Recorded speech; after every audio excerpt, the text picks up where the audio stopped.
6 dari 8 korban tewas akibat kecelakaan maut di gerbang tol Ciawi Bogor belum berhasil diidentifikasi.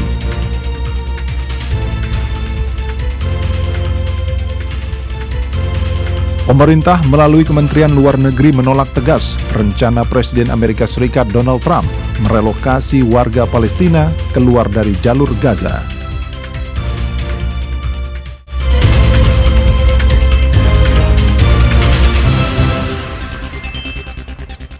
Selamat malam saudara, Klik Indonesia Malam hadir kembali menjumpai Anda. Hari ini Rabu 5 Februari 2025 bersama saya Fahmi Andrian. Sejumlah informasi menarik telah kami siapkan untuk Anda. Inilah selengkapnya, Klik Indonesia Malam TVRI.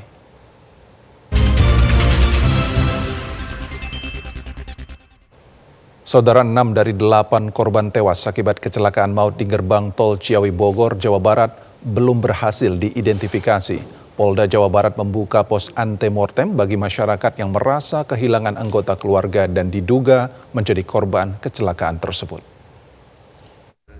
Kapolda Jawa Barat Irjen Polisi Ahmad Wiyagus menjelaskan kepolisian mendirikan pos antemortem DVI di RSUD Ciawi, Jawa Barat. Masyarakat yang merasa kehilangan anggota keluarga dan diduga terlibat dalam kecelakaan tersebut dapat melapor ke pos antemortem dengan membawa sejumlah data pendukung. Data tersebut adalah identitas korban berupa ijazah atau KTP, benda yang sering digunakan, foto korban saat menampakkan gigi atau rekam medik dari dokter gigi bila ada. Data tersebut akan sangat membantu proses identifikasi jenazah. Kabid Dokes Polda Jawa Barat Kombes Polisi Naryana menjelaskan kepolisian berupaya mengidentifikasi para korban tewas. 2 di antara 8 korban tewas dalam kecelakaan itu mengalami luka bakar. Sementara itu, Direktur Utama RSUD Ciawi, Fusia Mediawati menjelaskan dari 8 korban tewas, 2 di antaranya telah berhasil diidentifikasi, yaitu bernama Yana dan Budiman.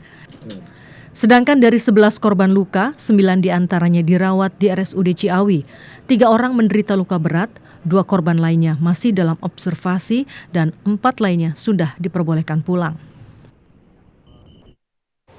Korlantas Polri dan Polda Jawa Barat masih menyelidiki penyebab kecelakaan beruntun yang menewaskan 8 orang di gerbang tol Ciawi, Kota Bogor, Jawa Barat. Polisi telah menggelar olah TKP untuk memastikan hasil dari penyelidikan. Polisi telah menggelar olah tempat kejadian perkara kecelakaan beruntun di pintu gerbang tol Ciawi 2 Bogor, Jawa Barat hari ini. Olah TKP dilakukan untuk mengetahui penyebab kecelakaan yang menewaskan 8 orang dan menyebabkan 11 orang luka-luka. Kakor-Lantas Polri Brigjen Pol Agus Suryo Nugroho menyatakan Polda Jabar dengan Korlantas Polri telah melakukan olah TKP sekitar pukul 9 waktu Indonesia bagian Barat pagi tadi, termasuk mendalami saksi di TKP dan mempelajari CCTV.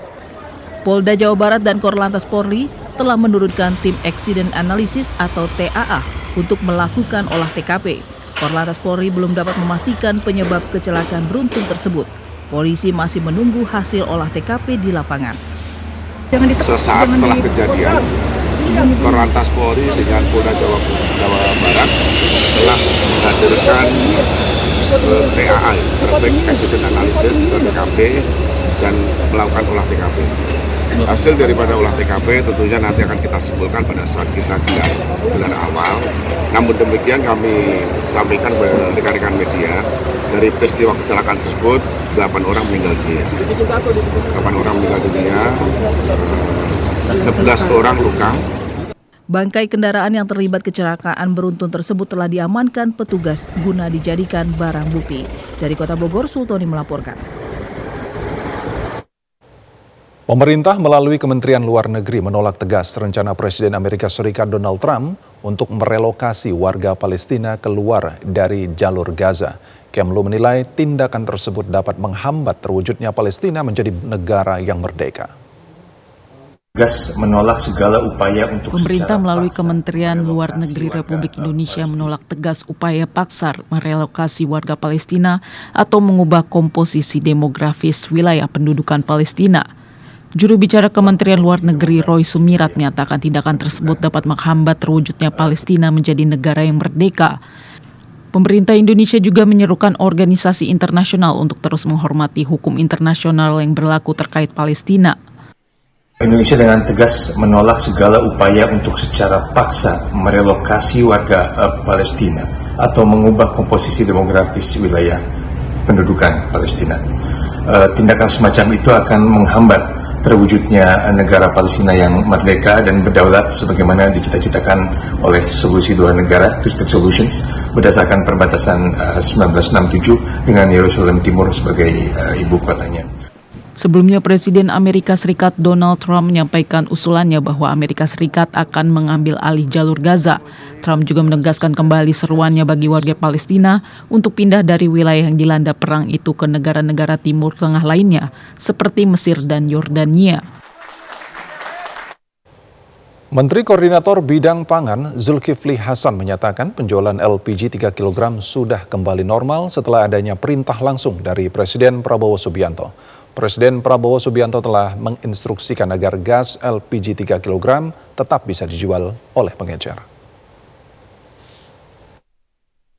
Menteri Koordinator Bidang Pangan Zulkifli Hasan melakukan peninjauan harga bahan pokok dan ketersediaan gas LPG 3 kg di Pasar Klender SS Cakung, Jakarta Timur bersama Menteri Perdagangan Budi Santoso dan Direktur Logistik dan Infrastruktur Pertamina Alfian Nasution. Menteri Koordinator Bidang Pangan Zulkifli Hasan menyatakan distribusi gas LPG 3 kg telah lancar dan kembali seperti semula sehingga memberikan kenyamanan bagi masyarakat. Zulkifli Hasan juga menjelaskan masyarakat menyambut baik upaya pemerintah yang mengubah kebijakan pembatasan penjualan gas LPG 3 kg.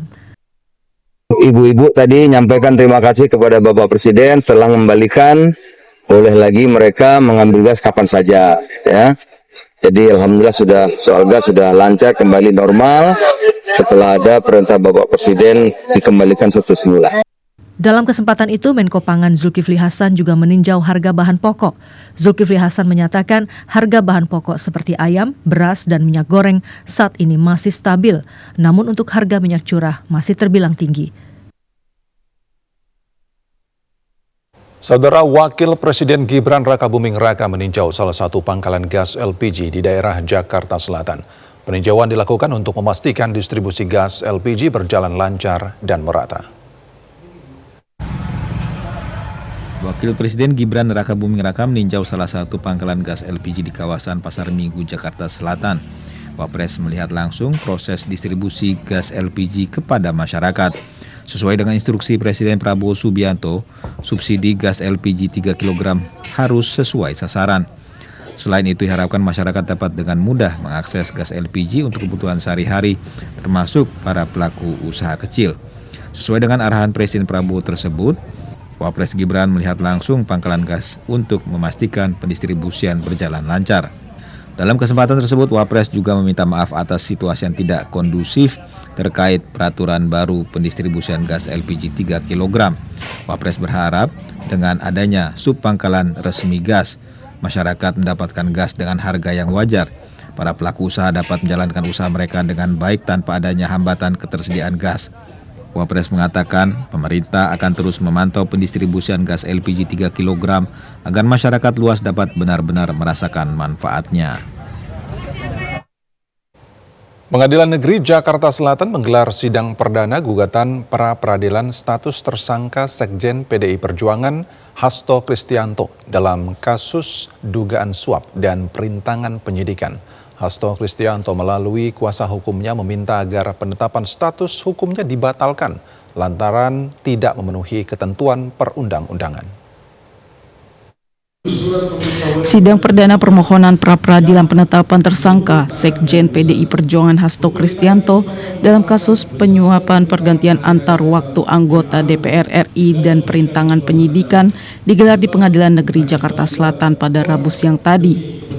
Dalam sidang yang dipimpin oleh Hakim Tunggal Juyamto di ruang sidang utama itu, Hasto Kristianto melalui kuasa hukumnya meminta agar penetapan status tersangka kepada dirinya dibatalkan oleh pengadilan. Tim kuasa hukum Hasto menilai Komisi Pemberantasan Korupsi tidak melakukan penyelidikan terlebih dahulu sebelum dirinya ditetapkan sebagai tersangka. poin lain alasan permohonan pra-peradilan itu adalah penetapan Hasto Kristianto sebagai tersangka tidak didasarkan pada alat bukti permulaan minimal 2 alat bukti. Poin berikutnya, Hasto Kristianto menyatakan tuduhan perintahan penyidikan yang menjerat dirinya merupakan kesalahan administrasi dalam penyidikan karena kasus itu bermula dari dugaan pidana suap menyuap yang tidak saling berhubungan. Sebelumnya, Komisi Pemberantasan Korupsi menetapkan Sekretaris Jenderal PDI Perjuangan Hasto Kristianto sebagai tersangka dalam kasus korupsi suap pergantian antar waktu anggota DPR RI periode 2019 hingga 2024. Kasus korupsi tersebut juga menyeret Harun Masiku sebagai tersangka. Namun sampai sekarang Harun Masiku masih belum tertangkap dan berstatus daftar pencarian orang. Komisi Pemberantasan Korupsi keberatan terhadap perbaikan permohonan yang diajukan oleh tim kuasa hukum Sekjen PDI Perjuangan Hasto Kristianto dalam sidang gugatan pra-peradilan. Keberatan itu terkait dengan permohonan pengembalian barang bukti yang telah disita. Tim Biro Hukum Komisi Pemberantasan Korupsi menyampaikan keberatan terhadap perbaikan permohonan yang diajukan oleh tim kuasa hukum Sekjen PDI Perjuangan Hasto Kristianto dalam sidang gugatan pra-peradilan. Keberatan itu disampaikan kepada Hakim Tunggal Pengadilan Negeri Jakarta Selatan, Jumianto. Keberatan itu terkait dengan substansi perbaikan karena ada menambah perbaikan dalil dan permohonan. Biro Hukum KPK menjelaskan bahwa perbaikan yang diajukan Hasto mencakup sejumlah dalil baru serta permohonan pengembalian barang bukti yang telah disita. Karena keberatan tersebut, Biro Hukum KPK meminta tambahan waktu untuk memberikan tanggapan atas perubahan permohonan dari pihak Hasto kepada Hakim Tunggal Pengadilan Negeri Jakarta Selatan, Juyamto. Hakim Juyamto mengabulkan keberatan tim Biro Hukum KPK dengan memberikan tambahan waktu 2 jam yang seharusnya dimulai pada pukul 9 waktu Indonesia Barat akan dimulai pukul 11 waktu Indonesia Barat pada Kamis 6 Februari 2025. Saudara, sejumlah informasi penting lainnya akan kami hadirkan usai jeda berikut ini. Tetaplah bersama kami di Klik Indonesia Malam.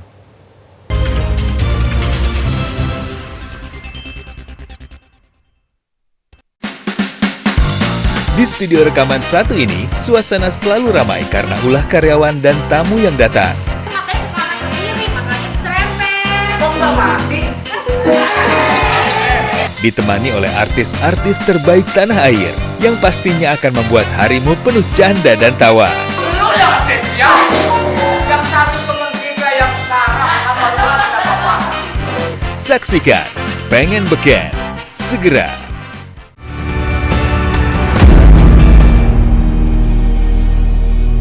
Sosok-sosok inspiratif yang memberikan manfaat bagi masyarakat serta mengangkat realita kehidupan yang terjadi dari berbagai penjuru tanah air. Kalian melihat hijau di mana-mana, krisis air itu nyata. Hal yang berkaitan dengan upaya reforestasi selalu kita gambarkan di mana-mana. Inspirasi Indonesia setiap hari pukul 14.30 waktu Indonesia Barat. Fokus membangun di kampung saya.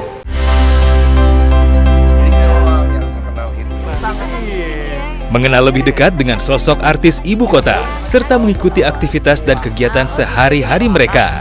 Jadi kita memang ditakdirkan di usia yang sudah sepuh ini. Tiba-tiba mendapat hadiah seperti itu. Itu pencapaian gue tertinggi kayaknya di dunia itu. Sehari bersama, setiap Sabtu dan Minggu, pukul 8 waktu Indonesia Barat. Hidup itu memang harus diperjuangkan. Menelaah dan menelusuri sejarah peradaban umat muslim di Indonesia. Membahas perkembangan dan penyebaran agama Islam di bumi Nusantara. Untuk dijadikan sebagai bangunan benda cagar budaya. Kemudian akan berakhir kemana? Atau kalau dalam filosofi Jawa itu sangkan paraning dumadi. Jejak Islam setiap hari pukul 4 waktu Indonesia Barat.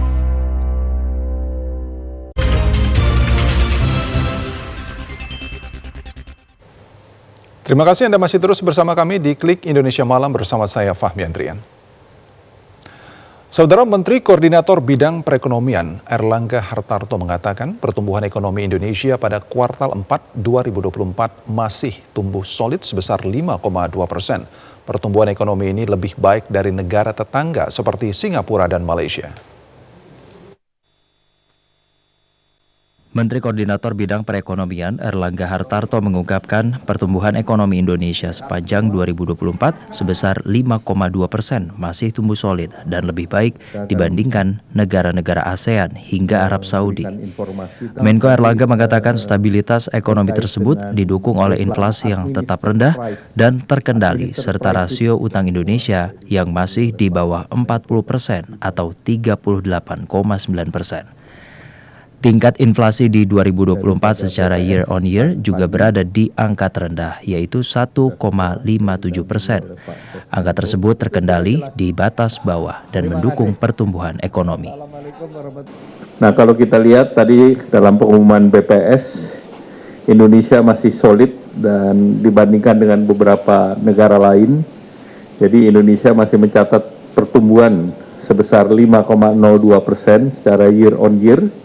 Dan ini masih lebih tinggi dibandingkan peer country di ASEAN seperti Singapura di 4,3% dan Malaysia 4,8% dan juga seperti Arab Saudi yang masih 4,4%. Nah, stabilitas ekonomi ini didukung oleh inflasi yang tetap rendah dan terkendali, serta rasio utang kita masih di bawah 40% atau 38,9%. Menteri Koordinator Bidang Perekonomian Erlangga Hartarto mengungkapkan dari sisi pengeluaran, seluruh komponen tercatat mengalami pertumbuhan positif. Konsumsi rumah tangga tumbuh 4,94% dan berkontribusi sebesar 54% terhadap perekonomian Indonesia. Menteri Koordinator Bidang Perekonomian Erlangga Hartarto menargetkan perundingan perjanjian kemitraan ekonomi komprehensif Indonesia dapat rampung pada semester 1 2025. Menteri Koordinator Bidang Perekonomian Erlangga Hartarto menargetkan perundingan perjanjian kemitraan ekonomi komprehensif Indonesia Uni Eropa atau Indonesia European Union Comprehensive Economic Partnership Agreement (IUCEPA) dapat selesai pada semester 1 2025. Menko Perekonomian menjelaskan perundingan IUCEPA selama ini berjalan dengan alot, bahkan sudah memakan waktu hingga 9 tahun. Karena itu Presiden Prabowo Subianto menetapkan target perundingan IUCEPA harus segera selesai pada semester 1 2025. Terkait dengan perjanjian dagang, memang waktunya kita untuk merapatkan perjanjian SEPA dengan EU. Karena dengan SEPA dan EU ini waktunya menjadi timely, menjadi sangat tepat dan penting. Karena tentu di EU juga pemerintahannya baru. Nah, saya dalam hal ini akan segera untuk berkomunikasi dengan komisioner baru, dan kelihatannya dari pembicaraan komisioner baru ini juga sangat ingin untuk menyelesaikan SEPA. SEPA ini sudah berjalan selama 9 tahun. Jadi perlu ada target waktu, jadi Bapak Presiden Pak Prabowo sudah mengarahkan harus diselesaikan semester ini. Sebelumnya pada September 2024, Menko Perekonomian Erlangga Hartarto mengatakan bahwa proses perundingan IUCEPA tengah terhambat karena adanya pergantian kabinet di lingkup Uni Eropa. Ia menjelaskan proses negosiasi berjalan alot lantaran ada perombakan dalam jajaran pejabat di lingkup Komisi Uni Eropa yang membuat adanya perubahan persyaratan bagi Indonesia. Menteri Pariwisata Widianti Putri Wardana melaporkan kepada Presiden Prabowo Subianto mengenai kenaikan kunjungan wisatawan mancanegara dan wisatawan Nusantara dalam periode 100 hari kerja pemerintahan baru. Menteri Pariwisata Widianti Putri Wardana mengatakan secara keseluruhan kunjungan wisatawan pada tahun 2024 meningkat sekitar 18% jika dibandingkan dengan tahun 2023. Ia juga melaporkan kepada Presiden terkait data Badan Pusat Statistik yang menunjukkan jumlah kunjungan wisatawan mancanegara pada kuartal 4 tahun 2024 mencapai 3,37 juta kunjungan atau tumbuh sekitar 10,3% jika dibandingkan dengan kuartal 4 tahun 2023. Utamanya dalam 100 hari setelah saya dilantik dan menjalankan amanah sebagai Menteri Pariwisata, saya menyampaikan bahwa dalam periode 100 hari tersebut, Kementerian Pariwisata mampu menjaga pertumbuhan jumlah kunjungan wisatawan mancanegara dan wisatawan Nusantara dengan angka yang meningkat dibandingkan dengan periode yang sama pada tahun 2023. Menteri Pariwisata Widianti juga menyebut jumlah perjalanan wisatawan dalam negeri atau wisatawan Nusantara selama tahun 2024 mencapai lebih dari 1 miliar. Jumlah ini meningkat 22% jika dibandingkan dengan tahun 2023. Pencapaian itu menunjukkan keberhasilan Kementerian Pariwisata menjaga pertumbuhan kunjungan wisatawan ke berbagai daerah di Indonesia. Kepolisian Negara Republik Indonesia bersama Nahdlatul Ulama berkolaborasi dalam mendukung program-program pemerintah. Kapolri Jenderal Polisi Listio Sigit Prabowo menyatakan NU adalah sahabat dan mitra utama. Kapolri Jenderal Polisi Listio Sigit Prabowo menegaskan akan berkolaborasi bersama Nahdlatul Ulama dalam mendukung program pemerintahan Prabowo Gibran. Kerjasama dimulai dari mewujudkan kemandirian pangan hingga mendorong program makan bergizi gratis. Hal ini disampaikan Kapolri usai pembukaan Munas dan Konbes Nahdlatul Ulama Harlah ke-102 NU di Jakarta. Kapolri menilai NU merupakan sahabat dan mitra utama Polri. Jenderal Polisi Listio Sigit Prabowo juga berharap kegiatan ini menjadi ajang silaturahmi dan menghasilkan keputusan strategis dalam rangka mendukung Indonesia Emas 2045. Polri dengan NU juga akan bekerjasama mendukung program-program pemerintah, baik mulai dari mewujudkan kemandirian pangan, mendorong pertumbuhan ekonomi dengan berbagai macam program dan juga meningkatkan kualitas SDM yang dimiliki, termasuk juga mendorong program makanan bergizi. Acara yang digelar di Jakarta ditandatangani nota kesepahaman MOU untuk kerjasama dengan Menteri PPPA Arifatul Khairi Fauzi, Menteri P2MI Abdul Qadir Karding, Gubernur Lemhanas Aceh Hasan Syazili, Menteri HAM Natalius Pigai, Dirut Perumbulok Wahyu Suprayono. Tujuan MOU tersebut untuk mendukung program kerja pemerintah Prabowo Subianto dan Gibran Rakabuming Raka. Paguyuban Sosial Marga Tionghoa Indonesia PSMTI Jakarta Barat menggelar bakti sosial untuk merayakan Tahun Baru Imlek bersama warga Pecinan, Glodok, dan masyarakat luas. Acara tersebut digelar untuk menjalin silaturahmi antara sesama. Memeriahkan perayaan Tahun Baru Imlek 2576 PSMTI Kota Madia Jakarta Barat bersama segenap marga Tionghoa di Jakarta mengadakan perayaan Tahun Baru Imlek secara sederhana bersama warga Pecinan Glodok, umat wihara Dharma Bakti serta masyarakat umum. Acara dibuka dengan sambutan dari Ketua PSMTI Jakarta Barat, Ho Kiki Hosea, dan dilanjutkan dengan penabuhan genderang secara bersama yang dilanjutkan dengan atraksi tarian barongsai dan Dewa Rejeki. Atraksi barongsai dan Dewa Rejeki bertujuan untuk mengusir hal buruk dan mendatangkan keberuntungan. Kemudian Ketua PSMTI Jakarta Barat Ho Kiki Hosea beserta para ketua mengawali pemberian makanan dan minuman kepada hadirin sebagai tanda dimulainya acara pembagian berkah Tahun Baru Imlek untuk 1.000 warga. Ketua PSMTI Jakarta Barat Ho Kiki Hosea menjelaskan acara tersebut digelar sebagai ajang silaturahmi dan menjalin persaudaraan antara masyarakat Tionghoa dengan masyarakat luas dalam merayakan Tahun Baru Imlek. Kita bisa lebih akrab juga ya sama keadaan lingkungan juga ya gitu, dan juga supaya SMTI juga banyak diketahui orang kita ini ada kegiatan juga. Acara bakti sosial ini menjadi sarana bagi komunitas Tionghoa untuk berbagi kebahagiaan dan mempererat hubungan dengan masyarakat sekitar. Acara tersebut juga untuk berbagi kebahagiaan Tahun Baru Imlek bersama masyarakat Pecinan Glodok dan umat vihara Dharma Bakti. Saudara, tim rescue Dinas Pemadam Kebakaran dan Penyelamatan Kota Palangkaraya, Kalimantan Tengah berhasil mengevakuasi sarang tawon Vespa yang bersarang di pohon lengkeng di Jalan Danau Rangas, Kecamatan Jekan Raya. Tim rescue Dinas Pemadam Kebakaran dan Penyelamatan atau DPKP Kota Palangkaraya menindaklanjuti laporan warga Danau Rangas, Kecamatan Jekan Raya, Kota Palangkaraya yang merasa resah karena adanya sarang tawon Vespa yang bersarang di salah satu pohon lengkeng milik warga. Tidak membutuhkan waktu lama, tim rescue DPKP Kota Palangkaraya berhasil mengevakuasi sarang tawon Vespa. Koordinator lapangan DPKP Kota Palangkaraya, Sucipto, menyampaikan pengerjaan evakuasi dilakukan malam hari karena pada siang hari tawon Vespa cenderung agresif. Menindaklanjuti laporan ada sarang tawon Vespa di atas pohon lengkeng ini dengan ketinggian 3 meter dari permukaan tanah.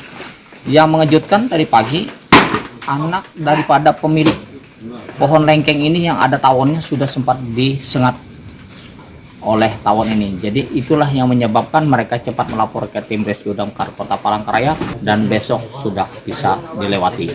Dengan berhasilnya telah kita evakuasi satu sarang tawon Vespa dengan berukuran lumayan besar, 40 cm lingkaran. Sucipto berharap kepada masyarakat untuk tidak bertindak sendiri jika menemui hewan liar seperti ular dan tawon, karena cukup membahayakan. Untuk itu dihimbau kepada masyarakat segera melapor ke DPKP Kota Palangkaraya jika menemui hewan liar. Tim Liputan TVRI Kalimantan Tengah melaporkan. Saudara, informasi tadi sekaligus menutup perjumpaan kita pada Klik Indonesia Malam hari ini. Saya Fahmi Andrian mewakili seluruh kerabat kerja yang bertugas mengucapkan terima kasih atas kebersamaan Anda. Selamat malam dan sampai jumpa.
Atletico Madrid melaju ke semifinal Copa del Rey usai taklukan Getafe 5 gol tanpa balas.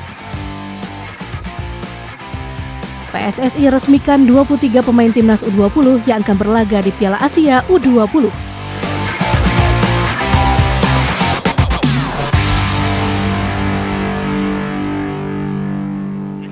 Halo pemirsa, selamat malam. Jumpa lagi di Monitor Olahraga. Selama 30 menit ke depan kami akan menyajikan informasi menarik dari dunia sepak bola, baik dari dalam negeri maupun mancanegara bersama saya Zahra Masid. Informasi selengkapnya tetap di Monitor Olahraga.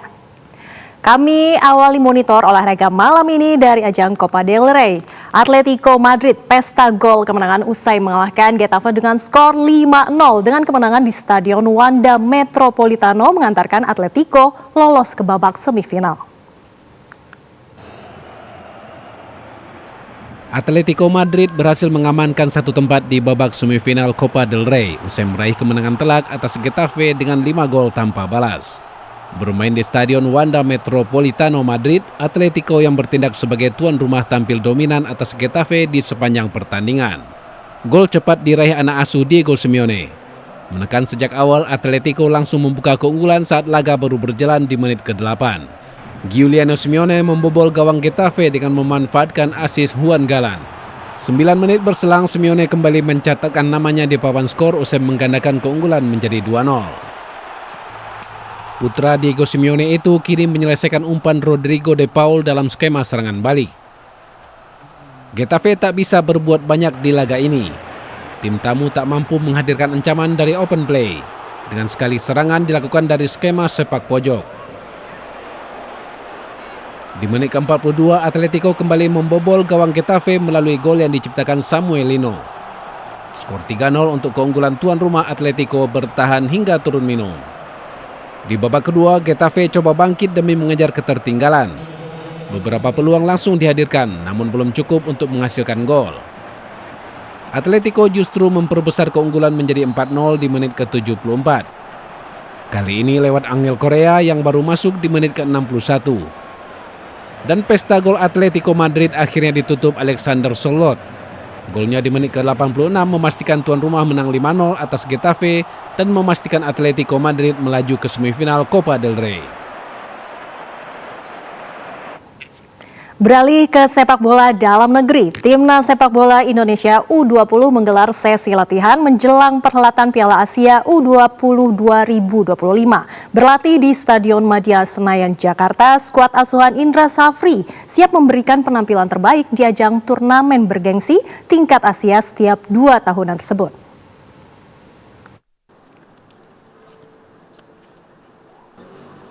Menjelang perhelatan Piala Asia U20, Timnas Sepak Bola Indonesia U20 mematangkan persiapan dengan menggelar sesi latihan di Stadion Madia Senayan, Jakarta. Sebanyak 23 pemain mengikuti sesi latihan pada Rabu sore yang diselenggarakan oleh pelatih Indra Safri beserta dengan tim kepelatihan Timnas U20.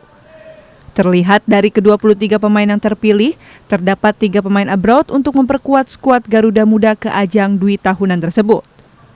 Sementara ke-20 pemain lainnya berasal dari klub dalam negeri, yakni Liga 1 maupun Liga 2 Indonesia juga dipercaya untuk membela Timnas Indonesia U20.